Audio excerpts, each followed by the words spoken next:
everybody, Dana Litwin here again, and welcome back to Tuesday Tips for Leaders of Volunteers. This week, talking about risk management and assessing risk overall in your agency, because you don't want to roll the dice with volunteer safety or anyone else's safety or the reputation of your organization for that matter. Now, risk management comes down to kind of four basic essentials: plans, procedures, policies, and practices. And you can start to assess things with formal assessments, and I'll put some examples in the video description below and some extra resources like I usually do.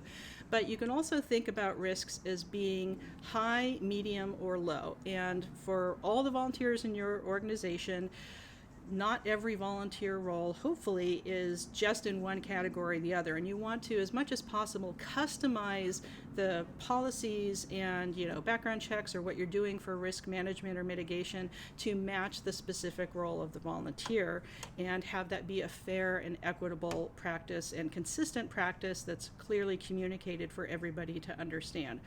Most nonprofits and government agencies that I've worked with fall into kind of one extreme or the other on a Goldilocks scale, where they've really got a heavy-handed, way too punitive, puts up too many barriers to people volunteering type of risk management policy that they just umbrella over all roles in the whole agency, and they just kind of lock everything down. And that creates problems for volunteer recruitment or retention. The other extreme are agencies where the thinking is that, nothing bad's ever happened, so nothing bad ever will happen. So they have maybe no background checks for roles that work with children or elders or families, or power tools or animals or something else that can be kind of high risk.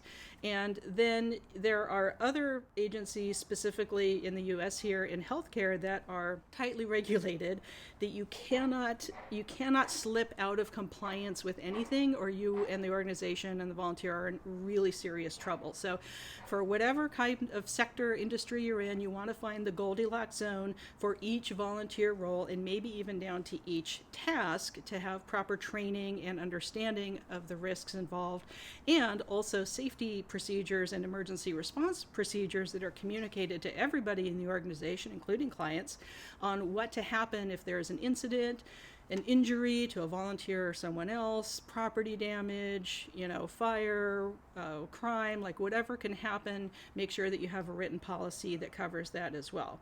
So if you're thinking about plans, processes, policies, and practices for risk management, it really comes down to that assessment piece. And what you want to think about in the assessment piece to customize to each role or even to each responsibility or task is, how is this impacting people? Is it a risk to property? Does it have any potential risks to the agency reputation? Does it have any potential risks to the agency income, losing grant income? Or again, in the case of healthcare or hospitals or a more regulated industry, you're out of compliance and you lose funding. And also you want to think about just liability, getting sued by somebody, getting sued by volunteers themselves. Many organizations have a release of liability that they have volunteers sign, and usually, hopefully, a lawyer has looked at that. You haven't just thrown it together from some random place online.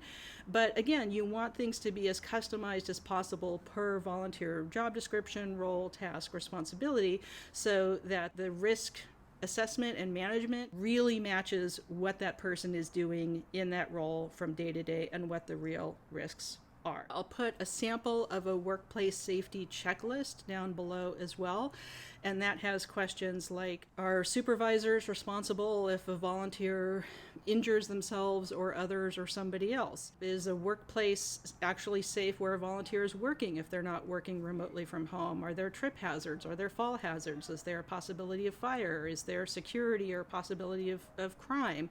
Is there some other hazard, working with chemicals, working with power tools, working with animals that you need to factor into it? Are you doing background checks, as we talked about? That's pretty common practice, working with kids and families and elders. And is that something that is by compliance with local laws or regulations for your industry? Or is that something that, again, you're doing in maybe too heavy-handed of a way and background checking everybody, even if they're not working with kids or families or animals or vulnerable populations in general? Some other things on the workplace safety checklist, and you'll see all 11 of them down below, is how are volunteers being trained in these safety procedures and what to do in an emergency and who to call and what that process is.